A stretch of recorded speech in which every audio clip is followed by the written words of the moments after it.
你轻点儿，想疼死老子！我照顾大伯整整8年，2次大手术，所有医药费、生活费全是我一人承担。他的3个亲生儿子8年不闻不问，分文不出，直到今天老家祖屋征收，大伯收到了360万的补偿款。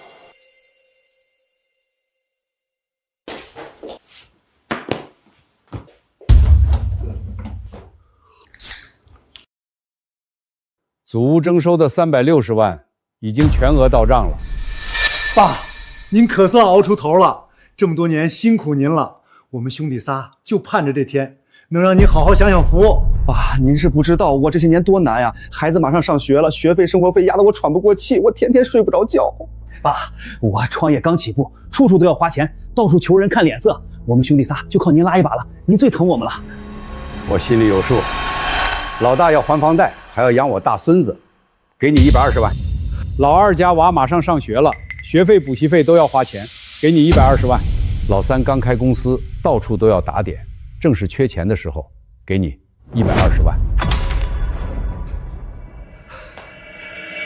爸，您太公道了，您真是我们的好父亲。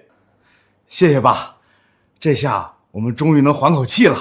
还是爸最疼我们，以后我们一定好好孝敬您。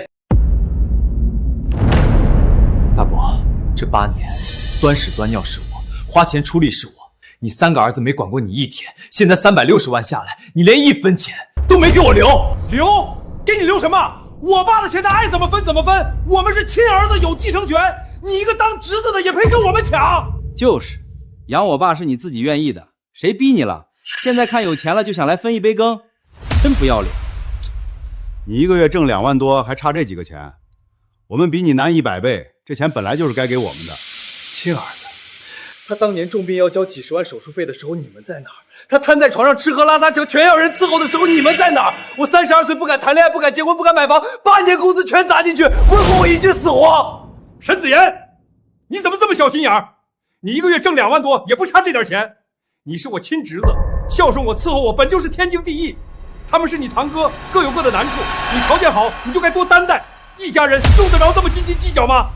好，既然钱全给了他们，那养老的义务也该他们承担。你跟你的亲儿子走吧，以后你的生老病死与我无关。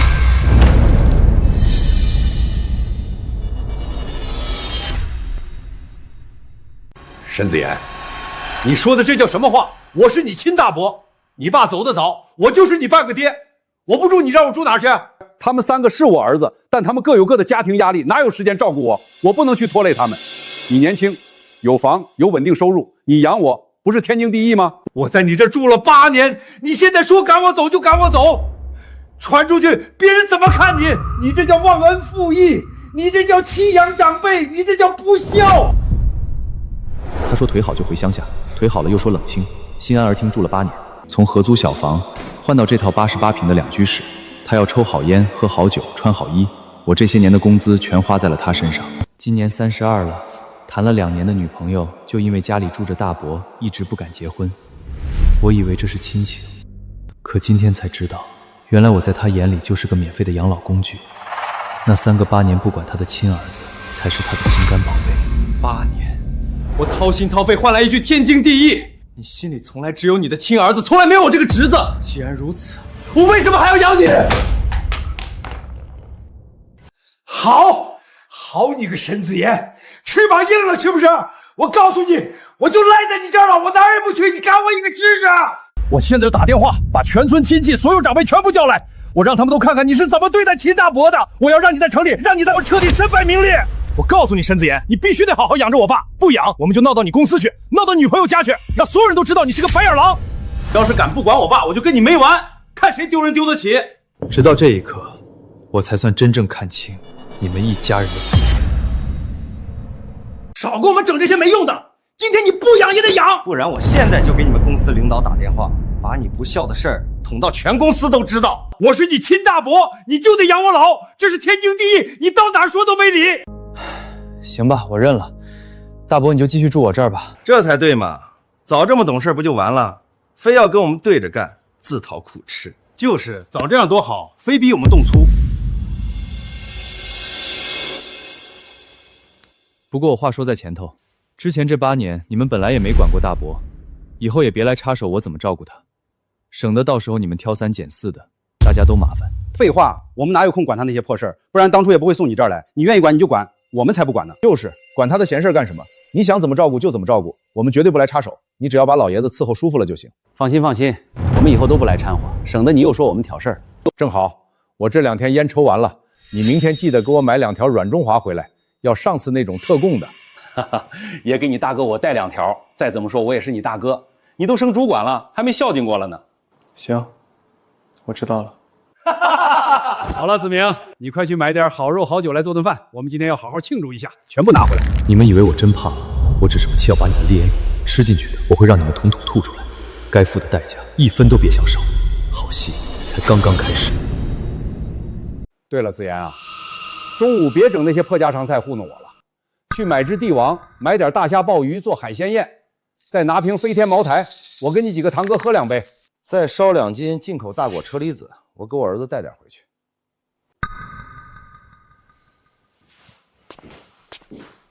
放心吧，这小兔崽子跟他爹一个德行，就是软柿子，咱们想怎么捏就怎么捏，跑不了。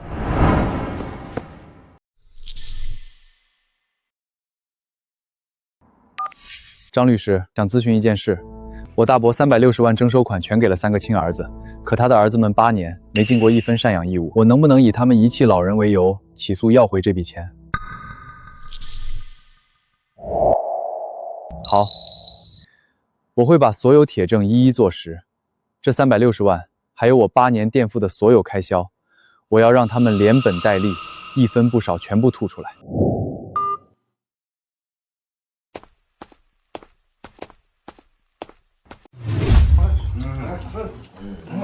这蟹够肥，以后每周都给我买1次。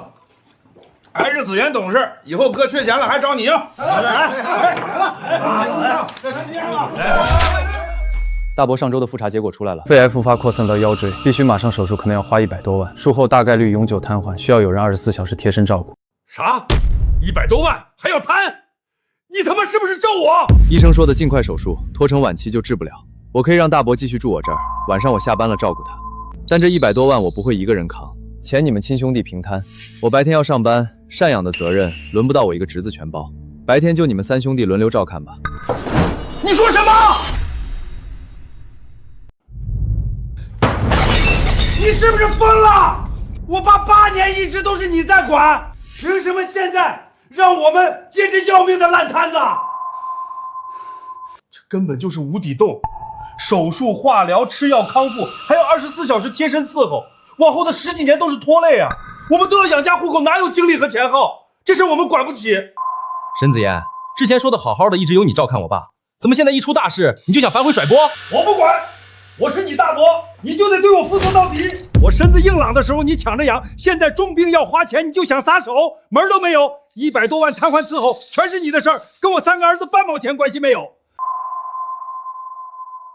以前只是日常养老，我念及情分不计较，现在情况危急，你们3个亲儿子有法定赡养义务，征收款你们1分没少拿，享福的时候争先恐后，摊上重担就想全甩给我一个侄子，天底下没有这种道理。钱你们亲兄弟必须平摊，人你们必须轮流看护，我绝不会替你们扛一辈子的烂账。我1分钱都不会出，我要上班养家养孩子，哪有空天天守着一个摊子？谁愿意揽谁负责，我们3兄弟一概不管。我就赖死你身上，你管也得管，不管也得管。我仁至义尽，8年该尽的情分，我早就尽完了。你们执意推卸责任，我没必要再揽这摊子。我还要上班，没时间在这跟你们内耗，你们一家人自己商量清楚。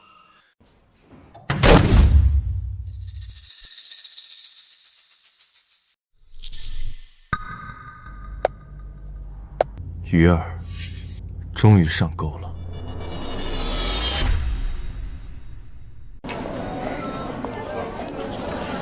所有人都看过来，好好看看沈子一这个忘恩负义、狼心狗肺的东西。老人重病缠身，即将瘫痪，他发达的当高管，居然狠心直接弃养，死活不肯负责。我爸这辈子从来没有管过我们3个亲儿子，一辈子所有积蓄心血全部砸在了沈子怡一个人身上，结果我爸现在得了癌症，需要人照顾，他直接把我爸赶出家门。我们三兄弟没本事，常年打零工糊口，日子过得捉襟见肘，上百万的手术食粮费、终身护理费，我们压根承担不起。我爸一辈子成全他，现在却被他这么对待。我以村老支书的身份作证，全村都看在眼里，确实倾尽所有扶持侄子，对亲儿子都没这么上心。倾尽心血养出来的孩子，出息了就抛弃伯父，简直是不仁不义不孝啊！我瞎了眼呐！我一辈子省吃俭用，掏心掏肺护着你，养着你，我不管亲生儿子，全程全你一个。现在我重病要瘫，命都快没了，你翻脸不认人，活活要逼死我啊！我的天，真的是白眼狼啊！老人一辈子为他，老了直接被扔了。亲儿子不管，全心疼侄子，最后落这下场，太让人寒心了。哼，发达了就忘本，这种人品根本不配当高管。你们沈子言，你家里的破事闹到公司来，现在全公司都在看笑话，严重影响公司声誉。我给你半天时间，要么把这事解决干净，要么立刻收拾东西滚蛋。沈子言，今天这100万治疗费，老人终生照料的责任，你必须全权承担。敢不负责，我们闹到你公司开除，闹到你身败名裂。我不管你们有什么恩怨，现在立刻给我解决了。不然影响公司风评，我不光开了你，还要让你在这行永远混不下去。真是不孝，老人养他8年，发达了就翻脸。看着平时挺稳重的，没想到人品这么差。领导都放狠话开除了，这下彻底凉凉了，纯属自作自受啊！怎么着，沈子明，哑巴了？我们三兄弟打零工糊口，根本扛不住100万医药费，我爸掏心掏肺养你8年。你现在高薪体面，出点钱养老，怎么就委屈你了？好，我答应就是了。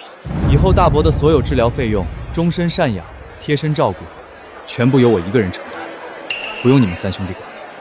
真的？你说话算话，可不许回头耍赖甩锅。但空口无凭，我必须跟你们签赡养责任归属确认协议。你们3个自愿放弃沈国良所有赡养义务。从今往后，大伯的一切开销、照料全由我沈子明一人负责，和你们三兄弟无关。杜绝你们日后反复反悔，再来公司闹事造谣毁我名声。签，现在就签，什么协议我们都签，只要你愿意照顾我爸，怎么配合我们都行。还有，为了彻底杜绝日后有人假造谣我弃养败坏我人品，我要回老家办一场见证会，邀请全村长辈、媒体记者到场公开见证。从此以后，我大伯的生老病死由我沈子明一人承担。办，必须大办，越隆重越体面。公司领导也邀请来，让所有人都作证，看谁还敢乱嚼舌根说我家大侄子不孝顺。对对对，咱们热热闹闹办一场，以后我爸就拜托你了。解决了就好，念在你往日为公司出了这么多力的份上，就再给你一次机会，好好干。稳了，这冤大头彻底拿捏死了，以后100万医药费、瘫痪伺候全是他的，咱们彻底甩手清净。以后缺钱了，咱们随时来要，看他还敢硬气。你们自以为甩掉了烂摊子，殊不知，今天签下的每一个字，都是你们自掘坟墓的开始。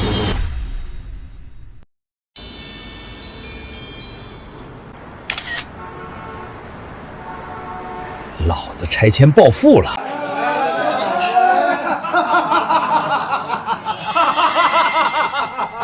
来，所有证据完整闭环。你们刚签的协议里，他们自愿放弃赡养义农，等同于同步放弃继承权，加上他们8年零付出，你独自承担所有赡养支出的凭证。官司打起来，他们必输。等明天的见证会把律师函当众交在他们手上，我要让他们在最嚣张的时候，从云端摔进地狱。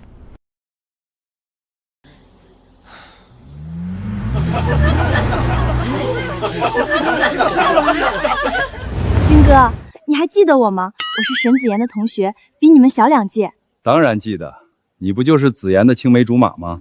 林婉妹妹，谁不知道？建军哥现在真是飞黄腾达呀！这3辆豪车加起来得100多万吧，太气派了。哟，堂弟挺勤快啊，还专门推着我爸过来，辛苦你了啊！以前念书我还觉得你靠谱有出息，现在看来真是我眼瞎。人家亲儿子拿拆迁款开豪车享福，你傻乎乎伺候别人爹8年，到头来啥也没捞着，真的太窝囊了。沈子言太窝囊，白白伺候他大伯8年，啥也捞不着。天生就是被人拿捏的软柿子，没出息。忙活8年，连个车轱辘都没混到，也不知道图啥，真是个冤大头。窝囊是随根儿，他那个早死的窝囊爹，当年就是被我爹踩在脚下的货，现在他也一样，天生就是给我们沈家当牛做马的命。你说什么？我说你爹代代都是窝囊废，天生就是给我们沈家当牛做马的命。我本念亲戚情分，还想给你们留最后一条活路。既然你们敢当众羞辱我亡父，从现在开始，半分情面我也不用留。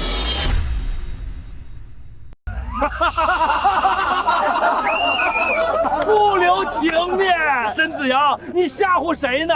就你现在这处境，你有资格跟我们谈情面？今天全村人、媒体记者、你公司领导全部在场，协议早就签死了。我爸的养老这辈子都是你的事儿。我们3兄弟彻底甩手，你翻脸？你敢翻脸试试？只要你今天敢摆眼色，敢怠慢我爸一丝一毫，我们立刻全网曝光恶意造势，实名举报你不孝，让你直接丢工作，行业黑名单封杀，让你在这座城彻底混不下去。你再愤怒，再记恨，再不甘心又如何？工作、名声、前途全捏在我们手里，你这辈子就是被我们拿捏死的冤大头。窝囊，你和你爹一辈子都改不了这个贱命。放狠话谁不会？真有本事你别伺候人家老爹啊！说到底就是没本事，有本事怎么会8年白白当牛马？他爹窝囊一辈子，养出来的儿子也只能给别人低头受罪。人家亲儿子吃香喝辣，他替人扛灾背锅，天生就是贱命。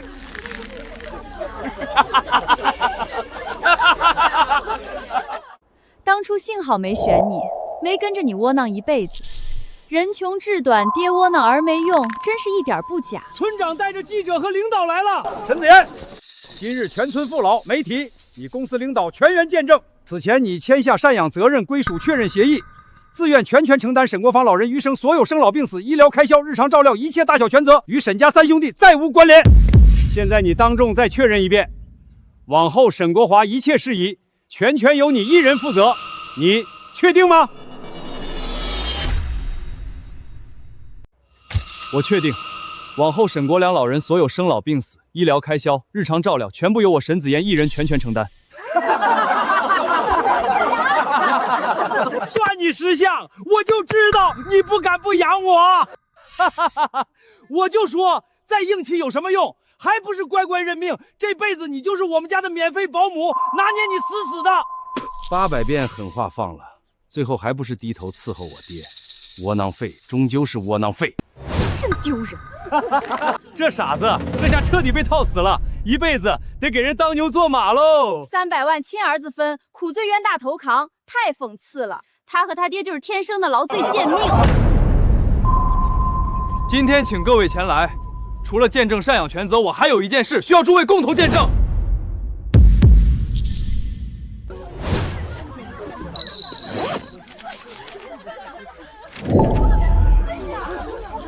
整整8年，沈国良老人2次大病手术费、常年吃药开销、日常衣食住行、住院24小时陪护，全部由我一人全额承担。8年时间，沈家3位亲儿子零出钱、零发力、零陪护、零尽孝。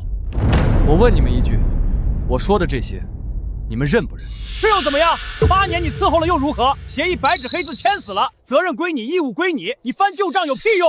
难不成还想让我们给你报销啊？做梦吧你！你是我侄子，伺候我不是应该的，跟我亲儿子算什么账？好，你们当众亲口承认8年弃养，从未尽孝，有全场人见证，足够了。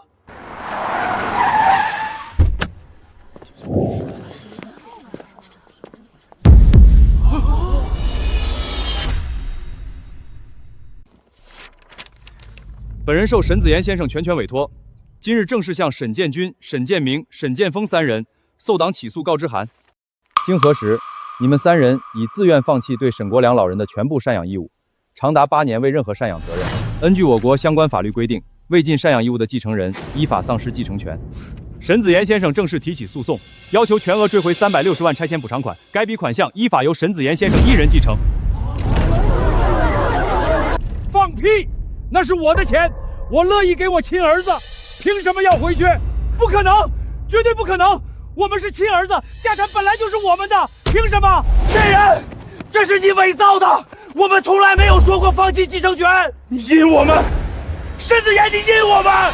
凭你们亲笔签署自愿按手印的赡养协议，协议中明确约定，自愿放弃赡养义务，等同于自愿永久放弃沈国良名下全部财产继承。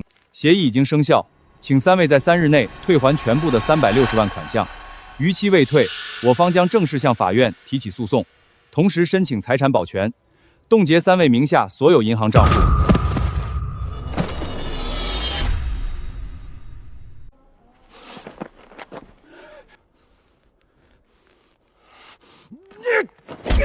放开我！老子今天打死这个王八蛋，敢印到老子头上！别拦我，都给我滚开！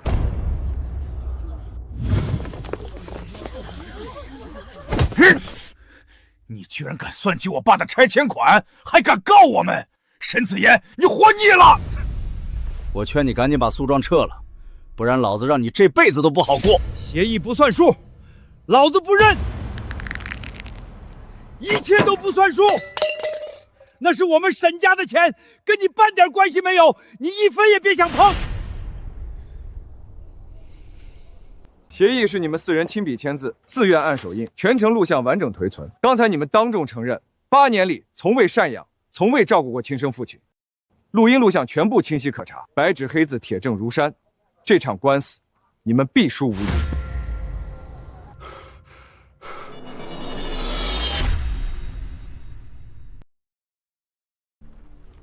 我警告你们，刚才推搡、言语恐吓、寻衅滋事已经涉嫌违法，再敢持续暴力闹事、扰乱现场秩序，我现在立刻报警，追究你们的刑事责任。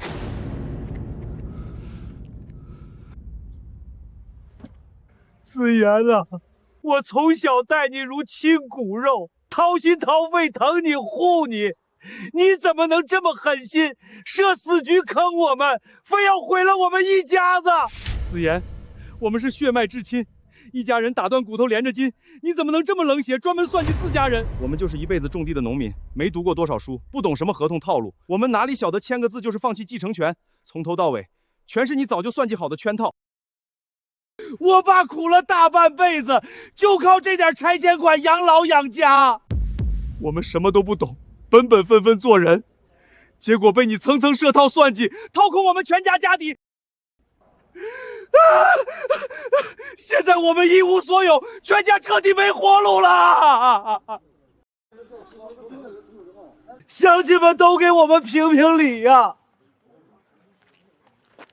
我家娃今年刚上高中，本来指望这钱交学费娶媳妇，现在被他算计走了，我娃连学都上不起了。我们一家子老实巴交的，从来没跟人红过脸。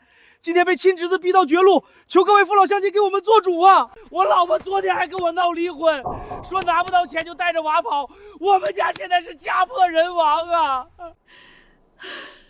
都是沈子言害的。大家都看看啊，这个沈子言心机深沉，城府恐怖，早就精心布好陷阱，专门算计大伯一辈子的血汗钱，为了区钱财，不择手段坑害至亲，简直冷血无情，忘恩负义。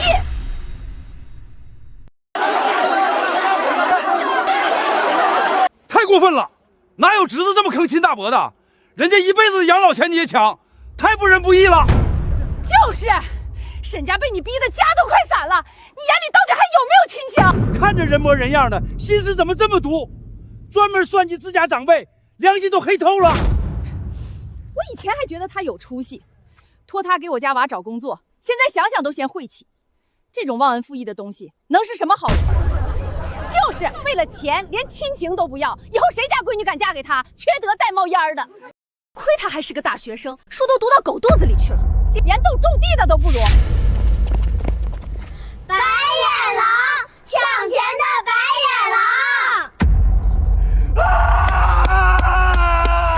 狼！懂法律有什么用？没良心，坑害人，一辈子都抬不起头。快把钱还给沈家大伯，赶紧滚出我们村儿！我们村不欢迎你这种狼心狗肺的东西。对，让村长把他从族谱里除名。我们沈家村没这种后辈。也就是说，你们全程不知情，完全是被对方设套欺骗签字的是吗？家里现在生活困难，濒临破碎，全部是因为这笔款项被算计导致的吗？是，我们真是走投无路了。沈先生，请问你真的设计套路亲大伯的拆迁款吗？你对此有什么要解释的？你照顾大伯8年，是不是早就预谋好了今天谋夺家产？你不怕受到道德的谴责吗？有村民说要去你单位举报你，你会怎么处理后续影响？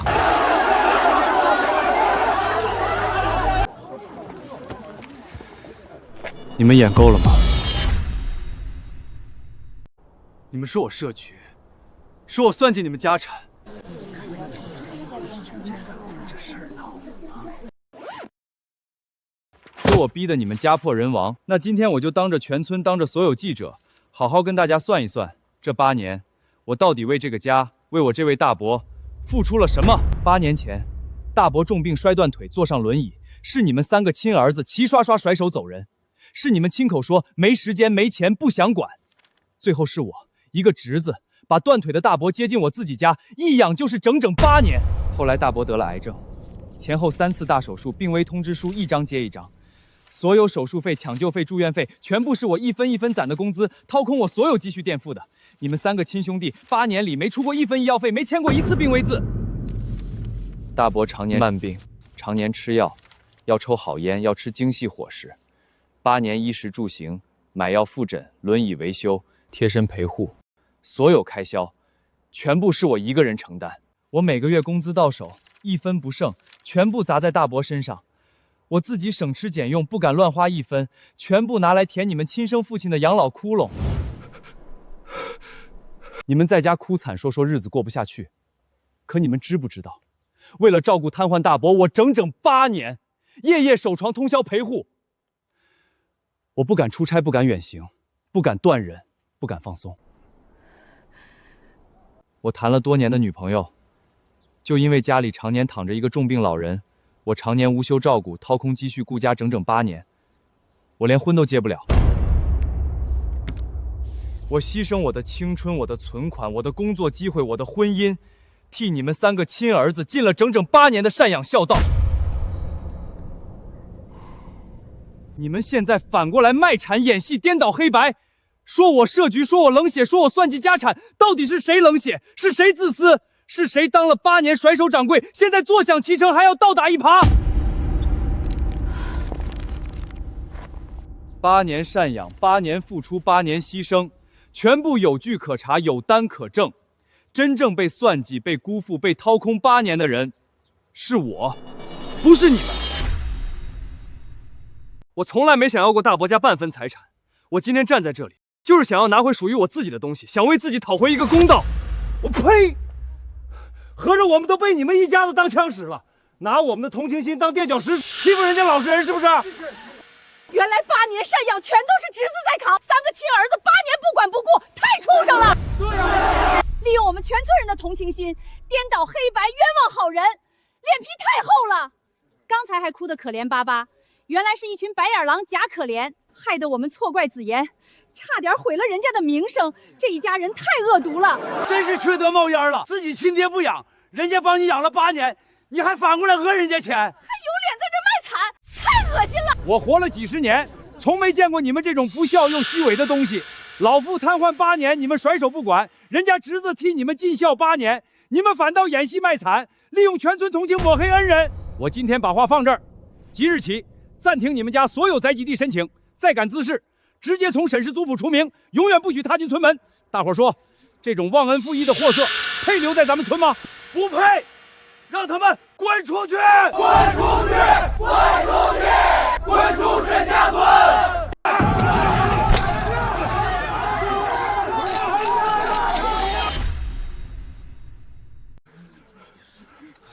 是他非要让我们那么干的，主意都是他出的，是他让我们卖惨诬陷陈子言，闹到他单位要钱的，跟我没关系啊！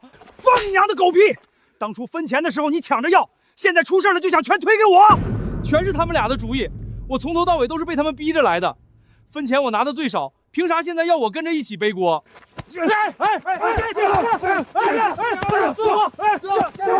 住手！你们3个孽障，丢人现眼！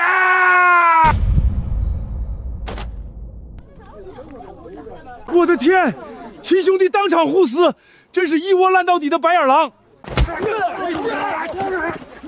活该，自作自受，骗人卖惨，颠倒黑白，这回彻底翻车喽！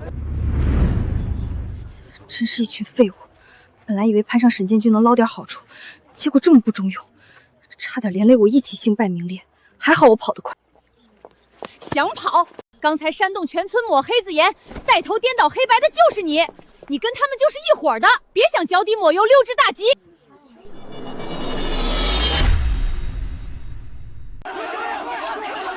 不是我没有，是我被误导了，跟我没关系，你们放开我！你少装无辜！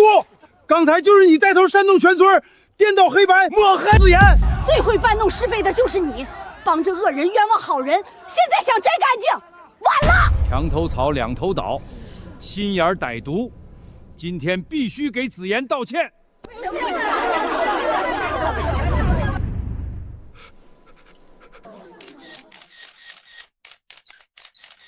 今天这场见证会，我本来是想给你们一家人最后的悔改机会。我念及血脉亲情，想着凡事留一线，日后好相见。可你们呢？不知感恩，颠倒黑白，恩将仇报，步步紧逼，利用全村善意践踏我的付出，用尽龌龊手段毁我名声，断我前程。既然你们半点亲情不念，半分情面不留，那我也无需再心慈手软。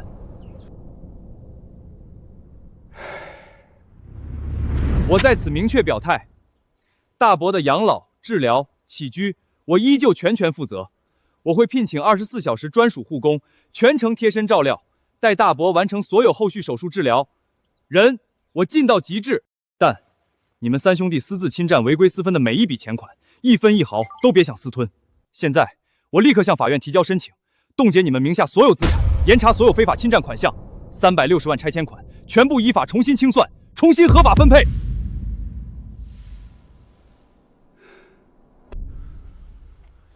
亲情已断，恩义已绝，所有是非对错，公道法理，咱们法庭见。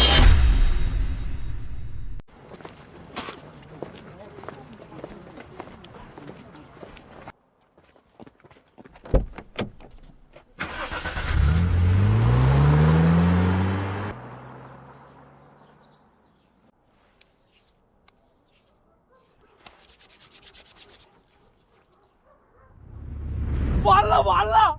今天脸都丢到姥姥家了，全村人都指着我们的脊梁骨骂，以后还怎么出门？真要是开庭，我们铁定输啊，哥！钱早就花光了，买房买车还赌债，半毛钱都剩不下。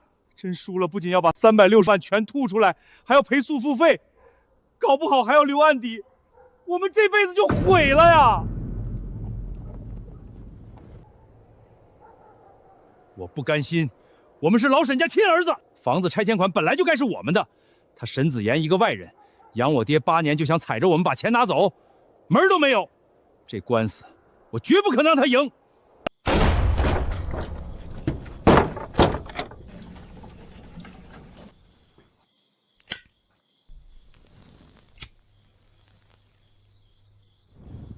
真打官司，情理证据我们一样不占。正面硬刚必死无疑，但我们能玩阴的。啥办法？哥，你快说！只要能翻盘，我全都配合。沈子妍证据再多又如何？我爸始终站我们这边。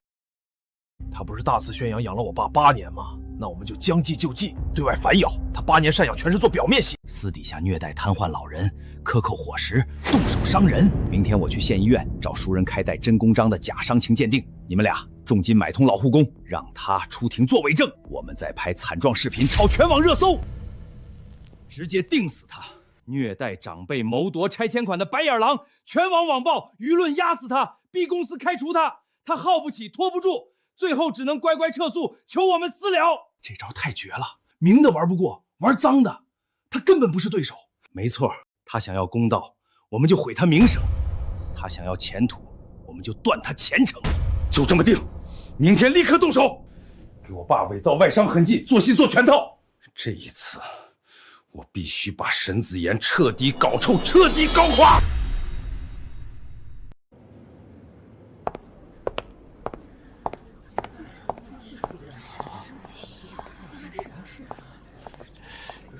平时看着人斯文稳重，特别孝顺，没想到私底下竟然是这种人。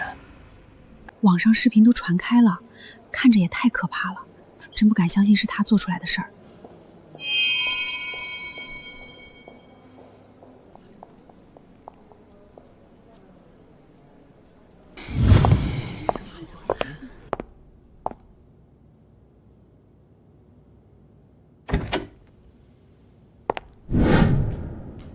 领导，您找我。沈子言，你先不用工作了，从现在开始，公司对你强制停职，即刻生效。停职？为什么？我近期工作没有任何失误，也没有违规记录。你自己看，现在全网都炸了，你已经彻底火了。你的私人丑闻、道德争议已经严重波及公司声誉，无数客户、网友在私信、评论区声讨我们。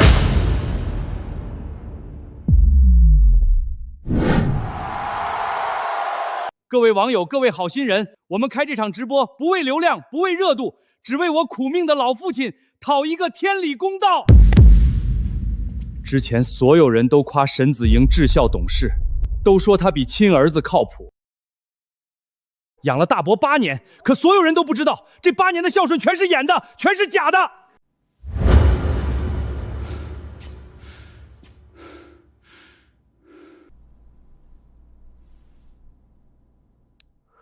你个老不死的，再不知好歹，看我怎么揍你！我爸多次癌症大手术，身子早就弱不禁风。沈子言人前装进心善养老，人后寒冬断暖，可口餐食，让重病体弱的老人常年啃冷馒头，挨冻受祸。大家看这些旧伤，8年日积月累，全是沈子言虐待留下的证据。我爸的腿更是被他打残，终生困在轮椅上。他体弱怕拖累我们，硬生生忍了8年，受尽苛待欺凌，始终不敢更生。我们也是直到今天才知道父亲受的所有委屈。他占我家房产，盯我家拆迁款，靠着我父亲刷进全网孝顺人设，博尽名声。转头就狠心虐待重病残障老人，8年假意赡养，实则谋财害心。他就是披着孝衣忘恩负义，只为独吞360万的白眼狼。沈子言，你个白眼狼，360万拆迁款你就敢独吞？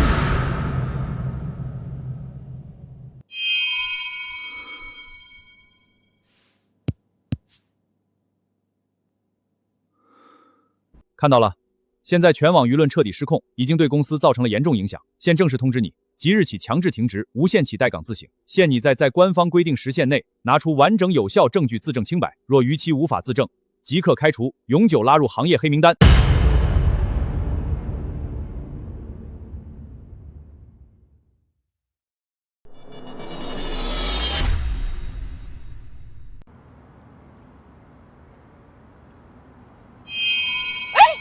不是那个虐待老人的沈子言吗？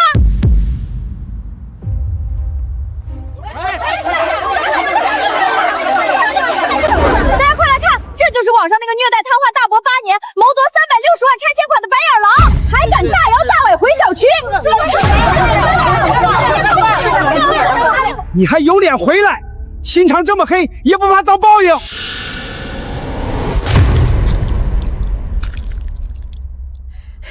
待老人的畜生，滚出我们小区！我们这里不欢迎你这种人渣！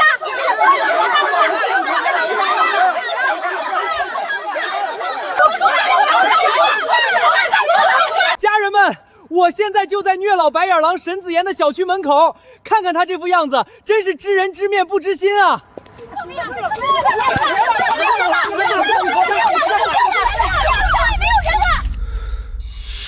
事情不是你们想的那样，法院会给公正判决的。还敢狡辩？网上证据都实锤了，法院肯定判你坐牢。你这种人就该千刀万剐！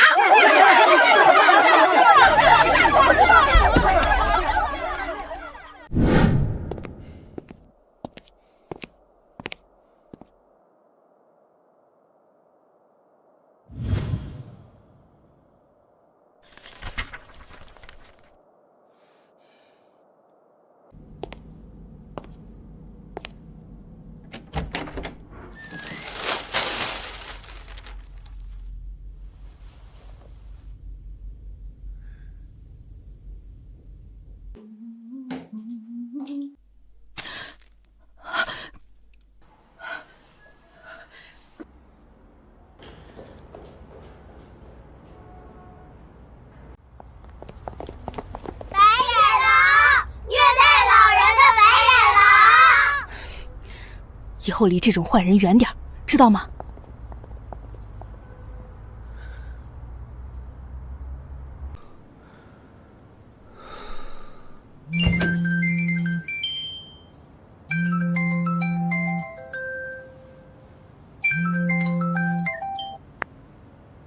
子言，你快看法院公告！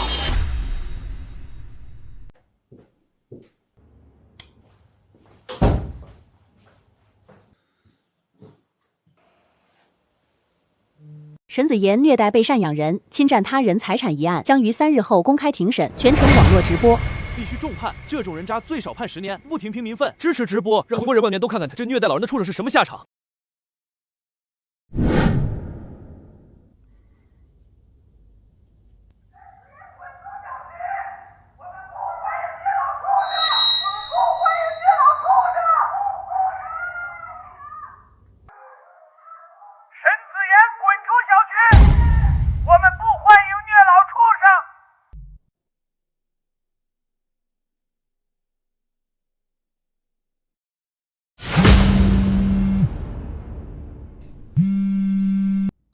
你怎么不去死？虐待长辈丧尽天良，就该坠入地狱。开庭那天，我们全都去法院门口堵你，让你无处藏身。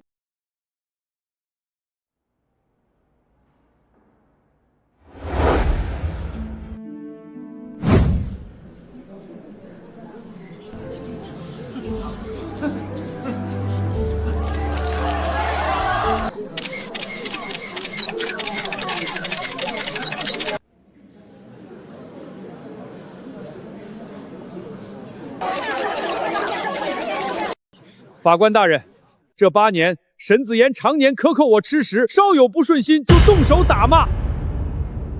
我这条腿也是他在照料期间故意推倒我摔断，害我终身残疾。他还把我锁阳台动我，摔我手机，日日苛待，我苦不敢言。传证人。我之前在他家做护工，亲眼看到他掐沈大爷的胳膊，骂老东西活这么久浪费钱，我看不下去才辞职的。我敢对天发誓，我说的都是实话。我承认伯父身上确有伤痕，但这些多是早年旧疾与自身磕疼造成，有伤不等于我施暴。你们要指控我虐待，就拿出能锁定我是施暴人的直接证据。不会有反转吧？这是具备法律效力的司法鉴定。报告明确认定，我父亲身上的挫伤、色素沉淀与腿部残疾，全部形成于沈子言照料的8年里，完全符合长期虐待特征。再加上虐待录音、受害人陈述，人证物证铁证俱全。这份鉴定并未核实伤情真实声音，老人旧伤本就存在，你们只是强行嫁祸。沈子言，少在这嘴硬狡辩。我们证据齐全摆在台面上，你呢？除了张嘴否认，拿得出半点能反驳的东西吗？法庭靠的是真凭实据，不是你凭空瞎扯。拿不出证据，你说再多都是恶意抵赖。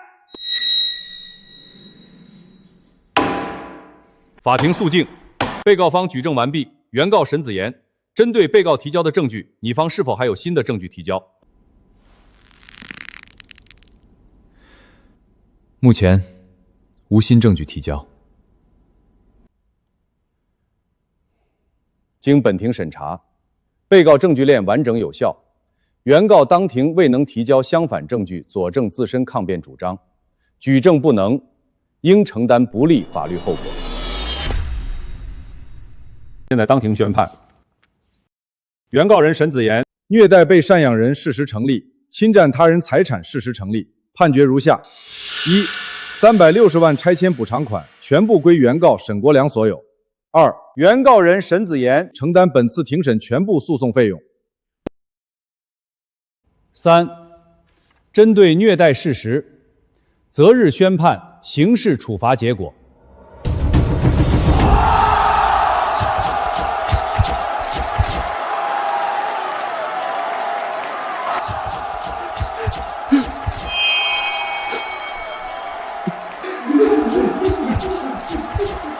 谢谢法官，谢谢广大网友为我们父子做主，公道自在人心。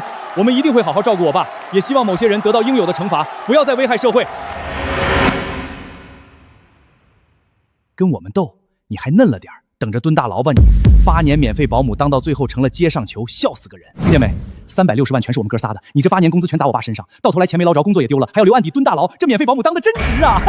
子言啊，不是大伯不帮你，是你自己心术不正。你进去好好改造，出来啊，大伯还认你这个侄子。子言，认栽吧！现在全民舆论都站他们那边，我们全输了，上诉大概率也是徒劳，只会再受一次辱。现在我们尽量争取谅解，还能少判几年，不然真的就毁了。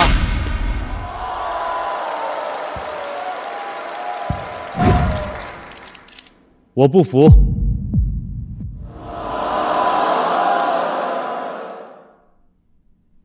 我没有虐待老人，也没有侵占沈家财产。一审判决被舆论裹挟，有失公正。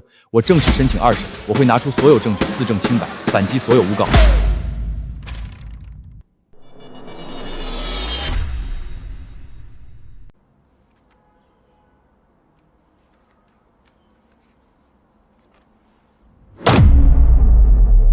那小兔崽子居然还敢上诉，真以为自己翻得了天？2审咱们再补点证据，直接把他定死在虐老的耻辱状上，我就不信按不死他。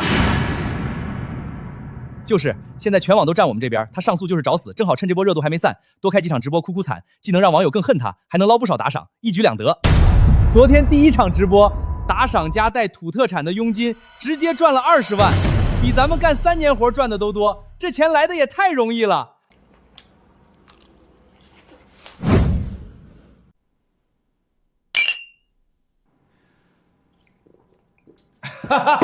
等2审彻底赢了，让他蹲个10年8年大牢，咱们拿着360万加直播赚的钱，直接换大房子，开新车，以后谁也不敢看不起咱们。家人们，这8年我们父子4个过得太苦了，要不是有广大网友给我们做主，我们真的不知道怎么办了。这是我们老家自己产的蜂蜜，大家要是支持我们的话，可以下一单，就当帮我们这些苦命人了。谢谢家人们。沈家父子维权成功的事迹感动了无数网友，目前已有多家企业向他们抛出橄榄枝，邀请担任公益大使，传递正能量。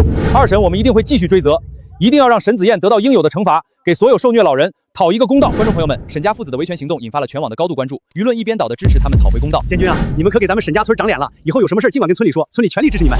沈家父子维权成功的事迹感动了无数网友，目前已有多家企业向他们抛出橄榄枝，邀请担任公益大使，传递正能量。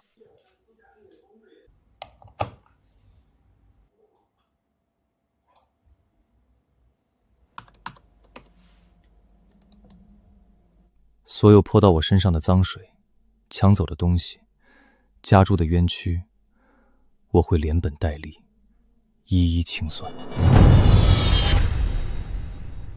哥，昨天那场直播打赏加带货又赚了18万，现在粉丝都喊我们是反虐老英雄，好多商家找我们代言，钱赚不完啊！建军啊，跟你说个事儿。天助我也！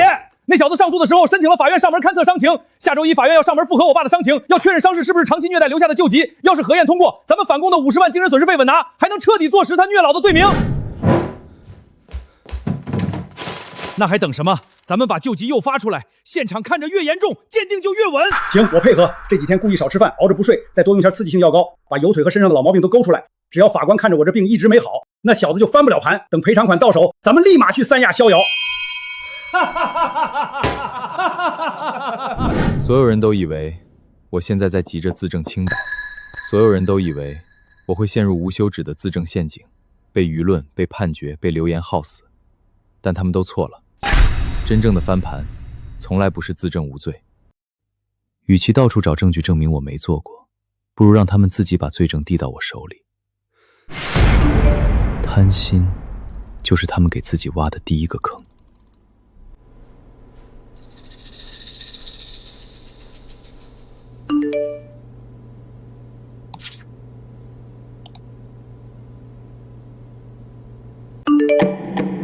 我们主动申请法院上门勘验，就是逼他们通过外部采购药物，刻意印发老人救急伪装病情。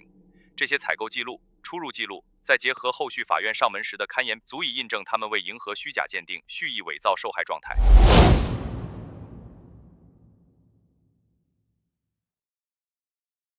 这只是第一张底牌，你们买通护工、伪造鉴定、虚假诉讼的每一步证据，我都会一张张攒齐。现在笑得越狂，等我把所有证据甩在法庭上的时候，你们就摔得越惨。不急，我们慢慢玩。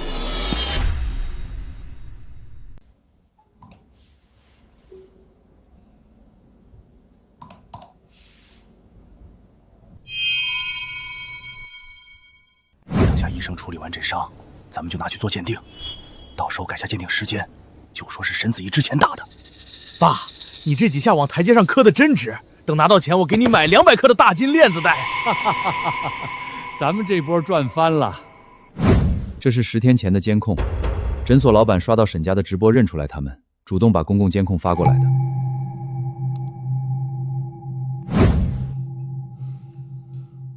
这条视频他们对外说是3年前拍的，证明你长期苛待老人。我找了专业机构做了检测，视频里的电视播的是今年才上的新综艺，视频原数据的创建时间被人为篡改过，实际拍摄时间就是一审开庭前1周，实锤是摆拍造假。还有最核心的伤情鉴定漏洞，我托人找到了鉴定中心的原始存档存根，他们提交给法院的版本把15到30天新伤篡改成了7、8年陈旧性存伤，公章是真的，但内容被改了。这个存根盖了官方档案章，直接能锤死他们篡改证据的核心轨迹。所有证据链已经完全闭环了，没有任何漏洞。开庭当庭提交，一审判决必翻。沈家父子4个加上作伪证的护模、诬告陷害、虚假诉讼、伪造证据数罪并罚，2审咱稳赢了。让他们多蹦跶几天，现在有多嚣张，到时候摔的就有多狠。欠了我的，我要他们连本带利一起还。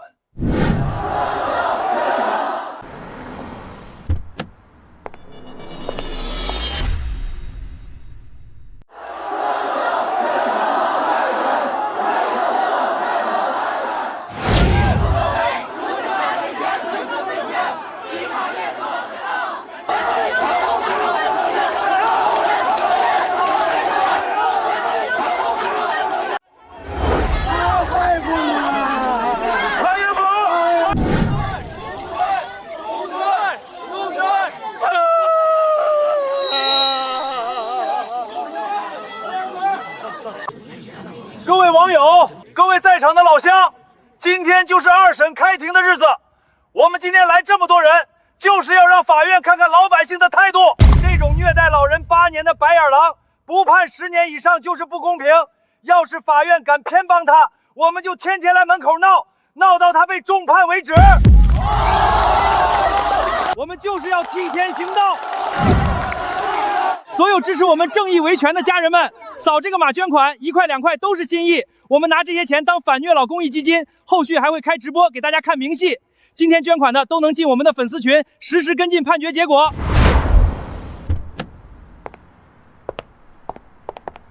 沈子言来了，虐老犯来了。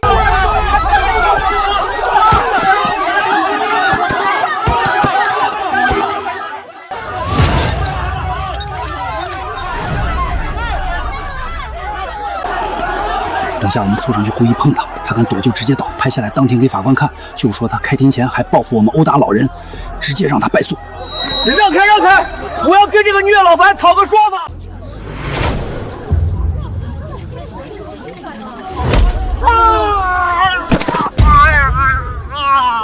打人了，沈子明打人了，他当庭报复我们啊！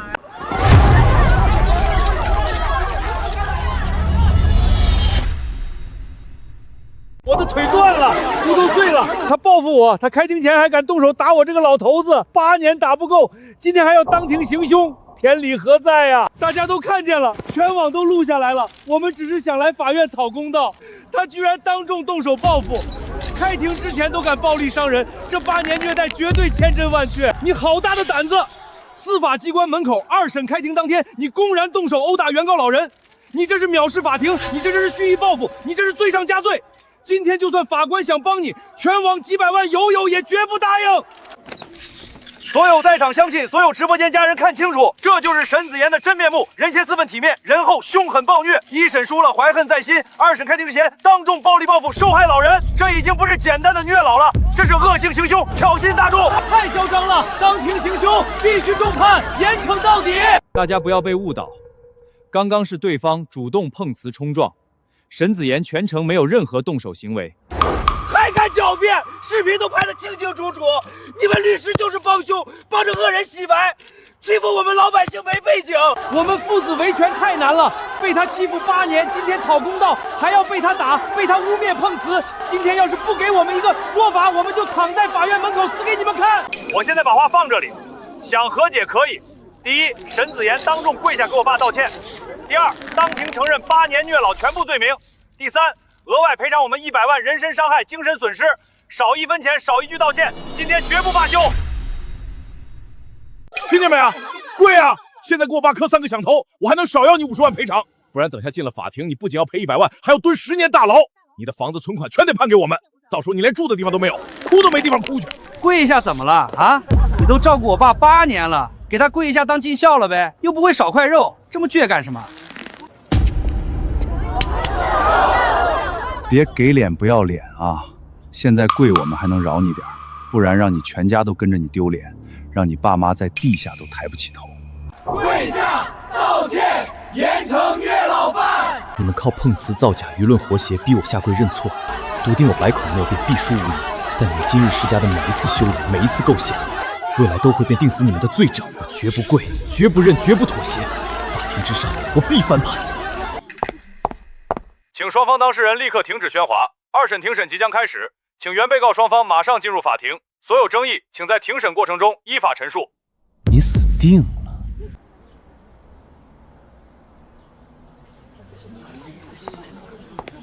今天，我要让你们知道，颠倒黑白者，终要付出代价。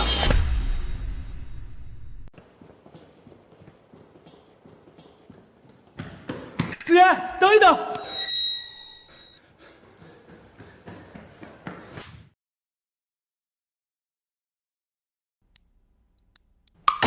现在宣布2审庭庭正式开始。首先核对双方当事人身份信息，确认无误后，请问双方是否有新的证据需要当庭提交？法官，我们没有新证据，但是之前提交的所有证据已经完全坐实被告虐老、侵占财产的事实。我们请求法院维持1审判决，驳回原告上诉请求，从严从重判处。法官，除了前几日提交的完整证据链之外，我这边还要临时补充提交一份核心辅助材料。我翻了一整晚村部的老档案仓库，才找到这封你父母当年留下的遗物。赶在开庭前坐了2个小时公交过来的，必须亲手交到你手里。你现在就看。村长，这套祖宅从始至终都是你母亲的独有私人财产。你父母走的时候你太小，村里就让沈国良暂时帮你代管房子，保管手续。说白了就是暂住。也就是说，他从来都不是房子的主人。我到今天才知道，沈家父子费尽心机造谣栽赃、伪造伤口、碰瓷闹事，全网污蔑，不惜毁掉我的人生，践踏我的尊严，拼死争抢不究的360万拆迁巨款，从头到尾都跟他们没有半毛钱关系。他们耗尽一切争来争去，抢的从来都只是完完全全只属于我一个人的东西。请原告提交新证据。我原本只想安安静静打这场民事官司，自证清白，拿回我8年付出该得的公道。念着亲戚情分，我本不想把事做绝，可直到今天我才彻底醒了。占我的房，花我的钱，还要毁我名声，让我失去一切。你们的贪早就没了底线。既然你们不念亲情，不择手段，那我就换个玩法。我要你们为自己做过的事付出血的代价。法官，我申请撤回本次上诉，所有诉讼请求全部撤销。子言，你疯了！哈哈，听见没？他怂了，他知道自己虐老的事瞒不住，怕坐牢怕到直接撤诉了。我就说他是心虚，之前还装的义正辞严，现在露馅了吧？小兔崽子，跟我斗，你还嫩了点儿。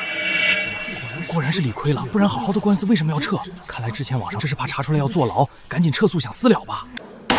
你确定要撤回上诉？本案是2审终审，你现在撤诉，此前1审判决立生效，后续没有任何上诉的余地，你想清楚了？我确定。现查明，原告沈子言撤怀上诉的申请符合法律规定，本院予以准许。本案按原告撤诉处理，1审判决生效，现在闭庭。子言，你到底怎么想的啊？我们稳赢的官司，你撤诉干嘛呀？因为从现在起，这早已不是普通的民事纠纷，而是一桩彻头彻尾的刑事案件。沈先生您好，我们是省台民生说法栏目的，想邀请您和您父亲做一期反虐老的专题直播，到时候我们会联动全平台推流，预估观看量能破千万，后续的公益广告、直播打赏、带货佣金全归你们。佣金全归我们？要是能把沈子妍也请到直播现场，让他当众给您父亲道歉认错，流量还能翻3倍。后续的商业合作，我们全帮您对接。听见没？只要把沈子妍绑到直播上，让他当众认错，咱们就彻底火了，能大赚一笔，估计比拆迁款还多。这好事哪儿找去啊？等下我们就去找沈子妍，让他跟我们上直播。到时候直播上我们使劲卖惨，再逼他给我们打个200万的赔偿欠条。他要敢不签，就让全国观众都骂死他。虐待长辈这种事儿，岂能轻易放过？沈老先生，您干脆反过来起诉他，追究他的刑事责任，绝不能纵容这种恶行，必须让他受到法律制裁，给所有不孝之人敲个警钟。大家别激动，别激动。不管怎么说，子妍他都是我亲侄子，是我看着长大的孩子。年轻人犯点错很正常，我愿意给他一次改过自新的机会，就不追究他的刑事责任了。我爸就是太心软了，都被欺负成这样了，还想着给侄子留后路。要是换了别人，早就告到他倾家荡产了。正好栏目组要做一个反虐老的公益直播，我打算带着子妍参加，拿这事儿当典型，警醒世人，恪守孝道，善待长辈，也算给子妍一个认错的机会。子妍，你说呢？去直播，必须去，当众道歉，当众认错反省。也算是给大家做个警示，别再执迷不悟了。你要是还有点良心，就去直播给沈大爷认错，不然我们就天天堵你公司。好，我去。既然你们执意要把场面闹到全网皆知，那我便如你们所愿。这场直播根本不是我认错道歉的地方，而是我当众审判你们的舞台。你们精心搭起的戏台，最后崩塌的只会是你们自己。现在网上全是骂沈子妍的，观众情绪都被咱们挑起来了。等下直播就按之前练的来，爸你负责哭穷卖惨，我俩在旁边搭腔，顺理成章把200万欠条的事抛出来，一定要逼他签下来。不光这200万，今天直播火了，后续咱们开直播带货接商演，哭穷就能赚得盆满钵满，比那拆迁款还多。我刚查了后台，直播预约量早就爆了，全网都等着看沈子妍当众认错。那小子就是个软蛋，只能被我们拿捏。等拿到钱，老子先买个带花园的大房子，再也不用在这破出租屋闻油烟味儿了。爸您放心，今天过后咱们名利双收，好日子还在后头呢。子妍，全网同步直播，线上线下无数人盯着，场面一旦失控，很难收场。你真的确定要这么做？我早有打算。既然他们想靠舆论施压，那我便当着所有人的面，把全部真相公之于众。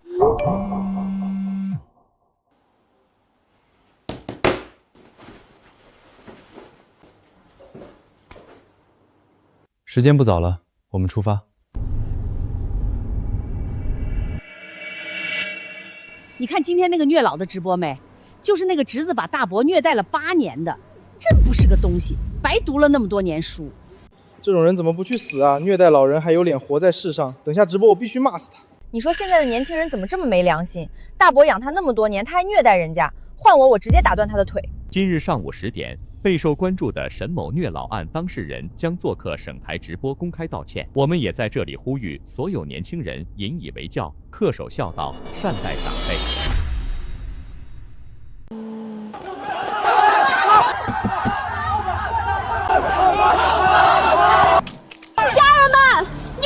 已经到现场了，你们看他敢不敢出来？赶紧把必须道歉打在公屏上！滚出来，给沈大爷道歉！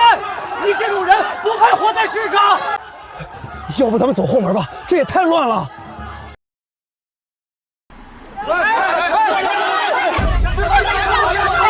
沈先生，网上说你8年不仅不给大伯生活费，还殴打他，是真的吗？你今天是来道歉的吗？你觉得你配得到沈大爷的原谅吗？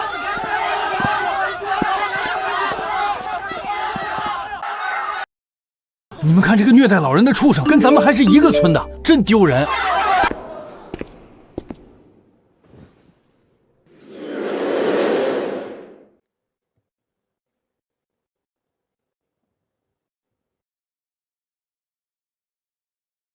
各部门准备，倒计时10秒。10、9、8、7、6、5、4、3、2、1。各位观众朋友们，大家好，欢迎收看本期《民生说法》反虐老公益专题直播。今天我们请到当事人沈老先生亲身讲述这8年的经历。老人家，您受委屈了。今天您尽管把心里的苦，这8年遭受的一切都说出来。我这8年过的根本不是人过的日子啊！寒冬逼我用冷水洗衣，双手冻得溃烂，常年吃不饱饿肚子，稍有不顺他心意就对我打骂羞辱。我这条残腿就是被他狠心推倒摔废的。我辛辛苦苦养大他，到头来竟养出这么一个忘恩负义的白眼狼。我一把年纪，半身不遂，没劳动力，没依靠，只能任由他拿捏欺负。我这8年都不知道怎么熬过来的呀！今天我们不求别的，就要求他当着全国观众的面给我爸下跪道歉，并且赔偿我们200万精神损失费，这是他欠我们的。若不是今天栏目组出面，我爸这辈子的委屈都没地方说。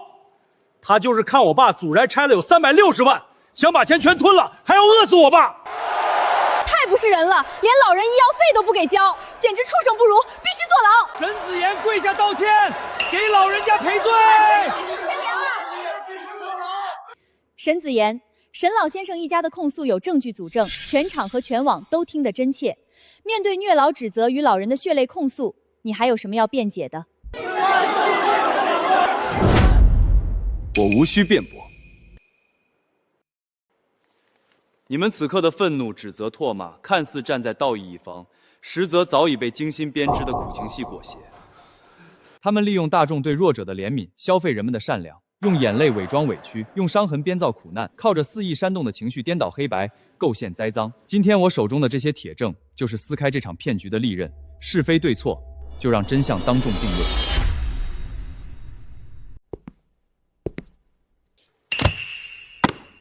你们靠着卖惨博同情，造谣带节奏，篡改司法证据，骗了全网，赢了1审。今天我会拿出证据，当众拆穿你们一家的完整造假骗局。即刻公开全部证据，全网实时直播见证。一审判我虐老的唯一依据就是这份伤情鉴定。你们对外谎称老人全身伤痕都是我8年照料期间长期虐待造成的陈旧伤。但官方原始存档白纸黑字写的明白，老人现存伤情分2部分，第一部分是15到30天内形成的新鲜外伤，第二部分是数十年的陈旧性老伤。几十年旧伤也是你虐待累积出来的，就是你造成的。你别急着栽赃，这些我全部核实取证存档了。老人身上几十年的陈旧伤，全是他年轻时候干农活、去工地打工、摔创劳累留下的终生旧疾。所有记录、村委证明、公有佐证、年代弹账齐全得很。这些伤，早在我赡养他的8年之前就已经全部存在了。而鉴定里写的15到30天的新伤，根本不是我造成的，是你们一家为了讹赔偿钉死我罪名，刻意人为磕碰、蓄意造出来的假伤情。等下处理完这些伤，把鉴定时间改了，全算成他以前虐待造成的。爸，你往台阶上磕的这些伤值了，赢了官司咱们就发财了。缺德，太缺德！你们用来控诉我常年冻饿苛待老人的苦情视频，经权威机构鉴定，拍摄时间被人为篡改。所谓3年前的实拍，就是开庭前1周刻意摆拍的，从头到尾都是你们精心编的网暴剧本。我靠！我之前居然骂错人了，沈家太黑心了！证据是不是也造假了？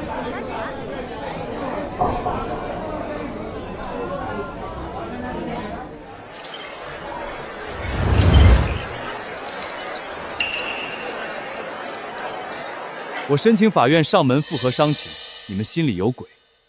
为了援助假鉴定，你们故意让老人节食、熬夜，用药物刺激身体，人为诱发旧疾反复，故意演出身患重病、常年受虐的假象。法院上门看到的惨状，不是我虐待的后遗症，是你们短期刻意折腾、演戏造假的结果。几十年误工旧伤与我无关，近期人为新伤是你们自造，病情反复是你们药物诱发。苦情视频是你们摆拍，鉴定文书是你们恶意篡改。为了360万拆迁款，你们联手演了一场8年虐老的大戏，栽赃陷害日夜照料伯父的人。你们今天所有的泪水与委屈，从头到尾全是骗局。你胡说！你血口喷人！都是你伪造的！你为了逃赡养责任，什么都编得出来。你们以为这就是全部真相？真正的清算还远远没有结束。你们别信他的鬼话，那些证据都是他拼出来骗人的。我实打实被他虐待了8年，我这一身病，受过的冻，挨过的饿，能有假？他要是真孝顺，我能落得半身不遂的下场。各位观众网友们，我爸老实了一辈子，从来没说过谎。他一把年纪拖着病体赶来直播对峙，凭的就是实打实的委屈。他找再多假证据，也抹不掉我爸8年受的苦。他就是想洗白自己，大家不要相信他。每家赡养老人8年，老人能一身是伤，他就是仗着年轻会造假，欺负我爸残疾年迈。求大家别被他骗了。说实话，老人看着真的太可怜了。老人哭的也太真实了，证据不会是伪造的吧？8年啊，如果真没虐待，老人怎么会这么恨他？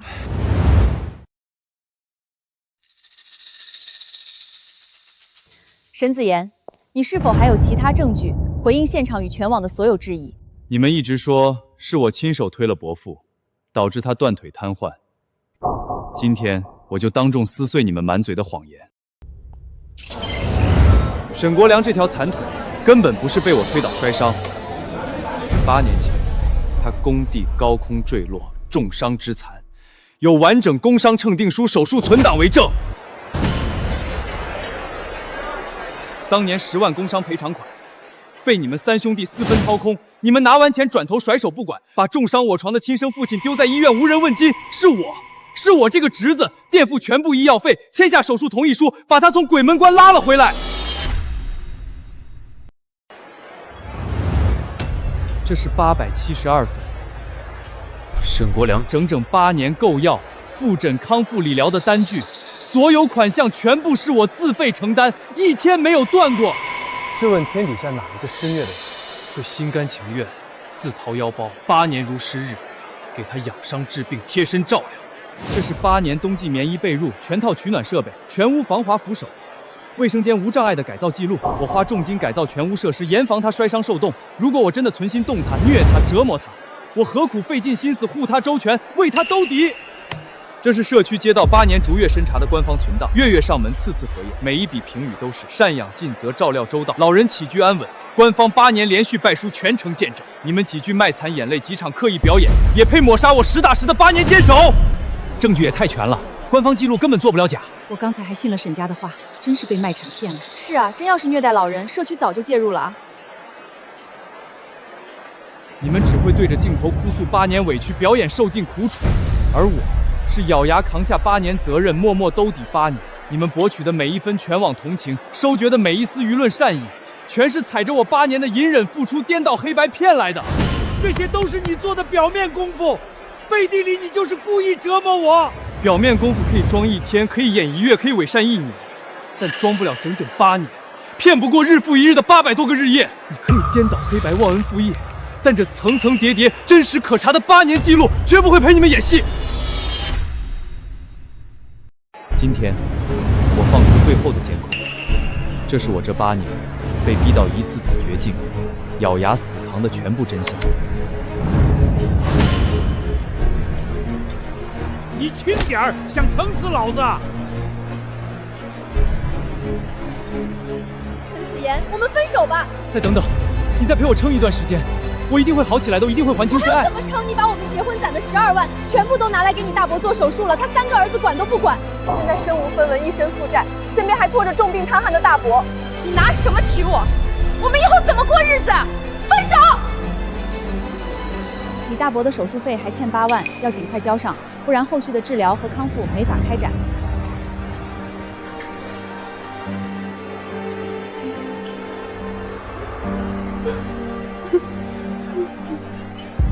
大伯，你放心，不管我多难，你的手术费我一定给你凑齐，我绝对不会丢下你不管。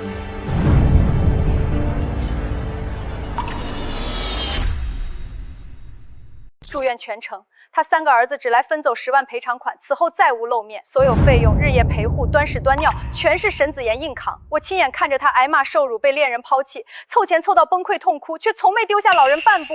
我从业20多年，从没见过如此凉薄的亲情。亲儿子卷钱弃父，外姓侄子赌上全部人生尽孝。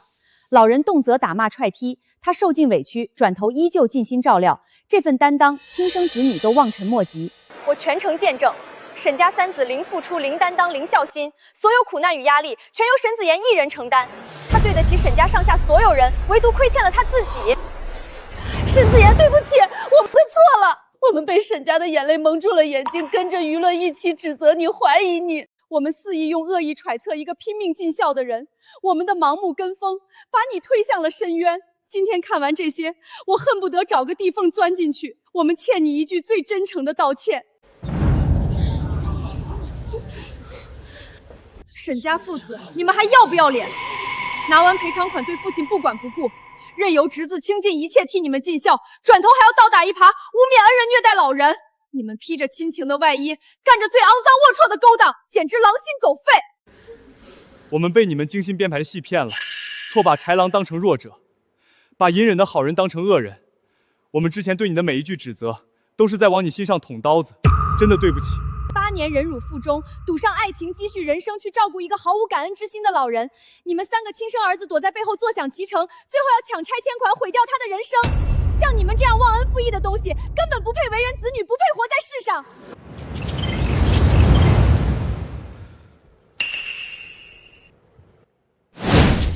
够了！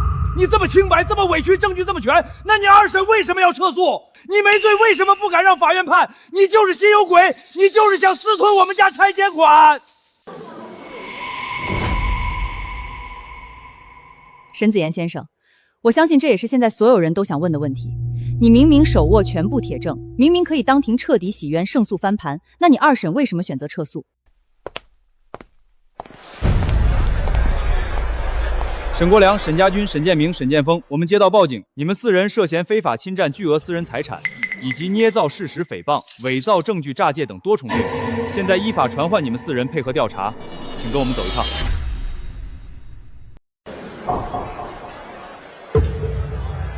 不是虐老诬陷的案子吗？怎么突然扯出侵占巨额财产？你们所有人都问，为什么一场看似普通的赡养纠纷、虐老诬陷案，最后会直接扯出巨额财产侵占、刑事诬告、陷害2项重罪？他们一家人不惜全员演戏，煽动全网网暴，拼尽全力毁掉我的人生。他们所有的恶毒操作，所有的颠倒黑白，最初的目的都是为了彻底吞掉那360万拆迁巨款。一开始，我和所有人一样，以为这笔拆迁款真的是大伯的祖宅资产。我委托律师起诉，我所求的仅仅只是拿回我8年所有垫付的钱，所有的付出，拿回我应得的那份补偿。可2审前我才知道，这360万拆迁款从头到尾根本1分1毫都不属于沈家父子。什么？不是沈家的？那这笔巨款到底是谁的？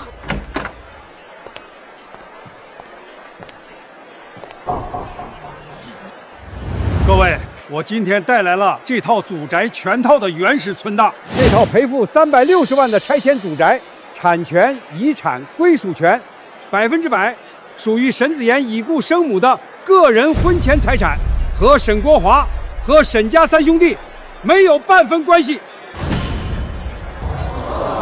既然是沈子妍的遗产，那为什么沈子妍本人不知情？为什么最后拆迁款全部落到大伯一家人手里？ 20年前，沈子妍父母双亡，沈子妍还在上学，沈国良主动找到村委会，以亲伯父身份自愿申请代为托管未成年孤儿的房产与遗产。村委官方备案存档清清楚楚，仅代为看管、代为打理。可沈家一家白白代管房产，坐享多年红利。拆迁巨款到账后，贪心彻底泯灭人性。为了彻底霸占孤儿遗产、洗白侵占行为，他们全家布局，全员作恶。 不惜构陷救命耕人，只为名正言顺吞到这360万巨款。太歹毒了，从头到尾就是一场谋财害命的阴谋。我们被假眼泪骗得团团转，错帮恶人网暴最无辜的孩子，恩将仇报，贪财作恶，丧尽天良。你们所有人都问，我二审手握铁证，完全可以民事胜诉，彻底洗白。为什么偏偏选择臭诉？因为这是一场刑事犯罪。我8年掏心掏肺，端屎端脑，倾尽积蓄，赌上爱情青春。我善待长辈，坚守良知，步步退让。可你们披着亲情外衣，行豺狼恶事。为了吞掉我母亲留给我的唯一遗产，你们伪造证据，颠倒黑白，煽动全网舆论，毁掉我的名声，摧毁我的人生，企图用我的善良成全你们的贪婪。你们以为编造一场虐老变局，网暴我一人，就能洗白你们侵占孤儿巨额遗产的重罪？我今天当众告诉你们，痴心妄想，铁证如山，真相昭雪。你们的所作所为早已跳出民事纠纷范畴，是触犯国家刑法必须坐牢的刑事犯罪。诬告陷害、蓄意诽谤、巨额侵占、蓄意构陷，桩桩件件，证据确凿，罪无可赦。我之前不发声、不爆发，不是懦弱，是我一直在取证，一直在布局，一直在等待真相大白的这一天。从今日起，所有隐忍结束，所有退让终止，情分彻底断绝，罪责全盘清算。等待你们一家4口的，没有和解，没有退路，只有法律最公正、最严厉、最彻底的刑事严惩。你们终将身败名裂，锒铛入狱，一无所有，永世遭唾骂。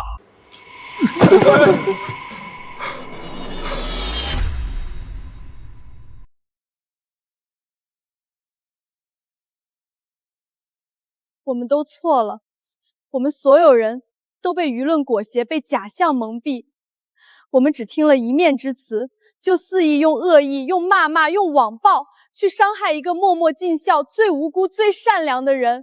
如果今天真相不被揭开，如果今天没人替你洗白，我们这一辈子都会活在错误的偏见里，是我们的盲目跟风，差点彻底毁掉你的人生。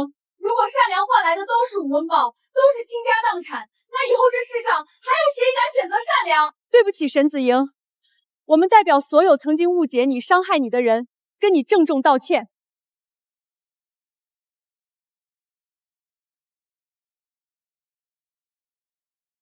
沈子言，对不起。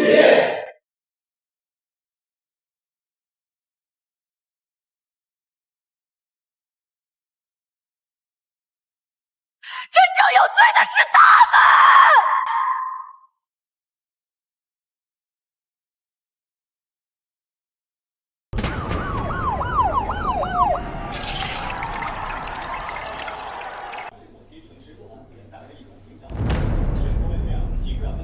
沈国良房产几昔日旧闻今日曝光。传授火命的山水，莫有心在世人之斩压。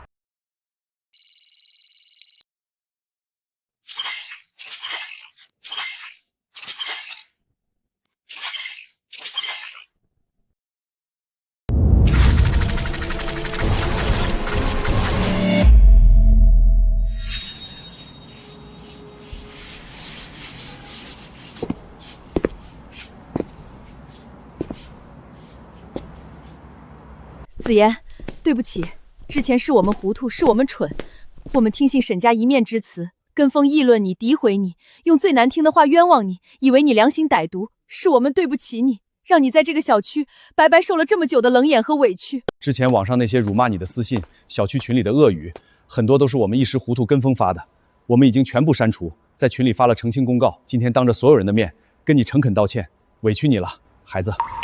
没关系，都过去了。沈子言同志，之前公司听信网络谣言，受舆论管挟，对你产生误解，对你降职冷待，刻意打压，是公司的失职。如今真相全网大白，你是被冤枉、被网暴、被恶意构陷的好人。公司经过郑重研究，即刻恢复你所有职位、薪资待遇，破格升任你为技术部主管，薪资翻倍。之前欠你的工资和奖金我们也核算好了，下周就能打到你卡上。我代表公司向你郑重道歉。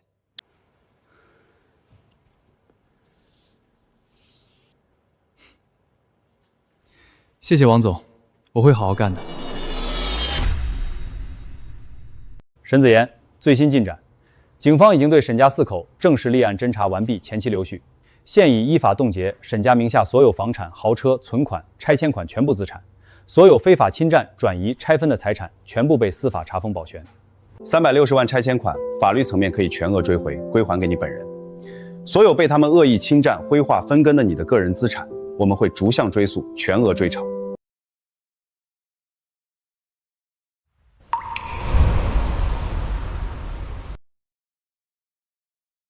妈，你看到了吗？我们的房子终于能拿回来了。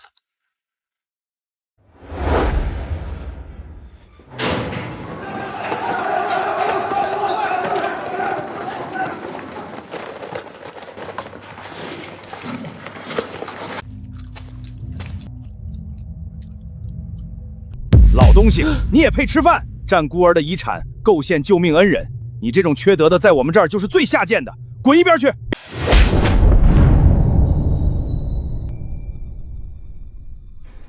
建军、建明、建峰，你们救救爹呀！给爹分一口吃的也行，爹快饿晕了。哥，你别跟这老东西一般见识，我们跟他可不是一伙的。当初吞拆迁款、伪造证据、诬告沈子言，全都是这老东西逼我们干的。他是主谋，我们都是被他胁迫的。就是，这老东西偏心，360万他自己拿了200万，给我们仨每人才分了几十万，我们早就看他不顺眼了。哥，你要是气不顺，随便打，我们绝对不拦着。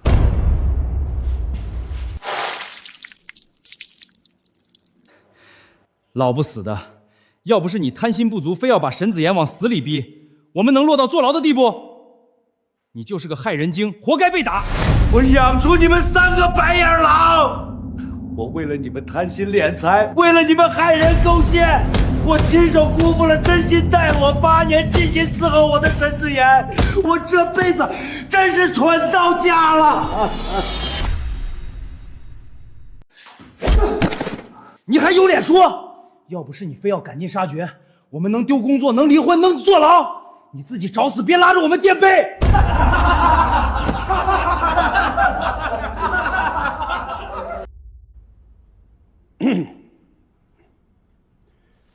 现在宣判，被告人沈国良、沈建军、沈建明、沈建峰犯侵占罪、诬告陷害罪、诽谤罪，事实清楚，证据确凿，依法判处被告人有期徒刑7年。被告人需全额退赔非法侵占的被害人沈子言拆迁款，共计360万元，连带赔偿被害人精神损失费、误工费、还利费，共计48万元。违法所得全部予以没收。活该！这种白眼狼就该把牢底坐穿！吞人家孤儿的遗产还害人家，判7年都轻了。安静，请大家遵守法庭秩序。子言，侄子，大伯知道错了，我不是人，我对不起你。你照顾我8年，端屎端看病买药，我都记在心里呀。你原谅大伯这一次好不好？你给我出个谅解书，让法院给我减点刑好不好？看守所里太苦了，那3个狼心狗肺的儿子天天欺负我，我活不下去了。我以后再也不谈钱了，所有的钱都给你，我以后认你当亲儿子，我养老全靠你了，你救救我好不好？我真的知道错了。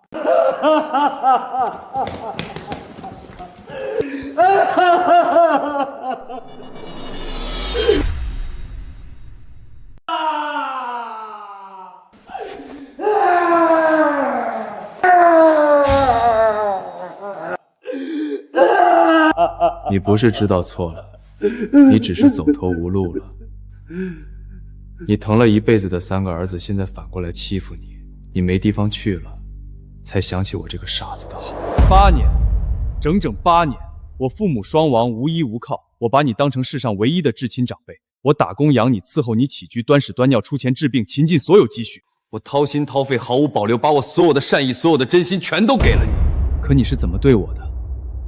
你贪掉我母亲留给我的唯一遗产，你亲手编造虐老谎言，你纵容儿子全网网暴我，毁掉我的事业，毁掉我的名声，毁掉我的人生。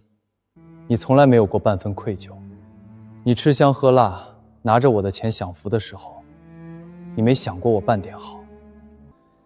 你众叛亲离、身陷绝境的时候，才想起我是唯一一个真心待你的人。我那时候是鬼迷心窍了，子言，你就原谅我这一次，最后一次。我可以善良，但我绝不廉价；我可以释怀，但我绝不原谅。你的牢狱之灾，你的众叛亲离，你的下场凄惨，不是我害的，是你自己的贪心、自己的凉薄、自己的恶毒，亲手造成的。我不会给你出谅解书，你犯下的罪必须自己承担。我守我的善良，你受你的恶果，从此你我两清。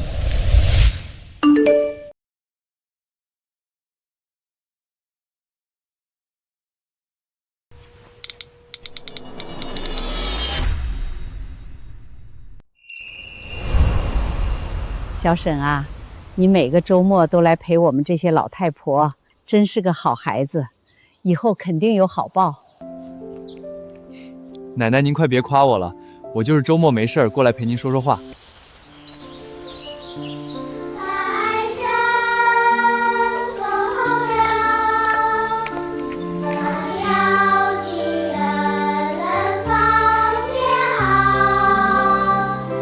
沈先生您好，我们是民生频道的记者，之前您的案子全网都很关注，您曾倾尽8年真心善待亲人，最后却惨遭背叛，被人构陷，被全网网暴，受尽人间恶意。很多网友都想问，经历过这么极致的伤害与背叛，为什么您没有选择憎恨世界，反而依旧愿意持续温暖他人，帮助孤寡老人，坚持释放善意？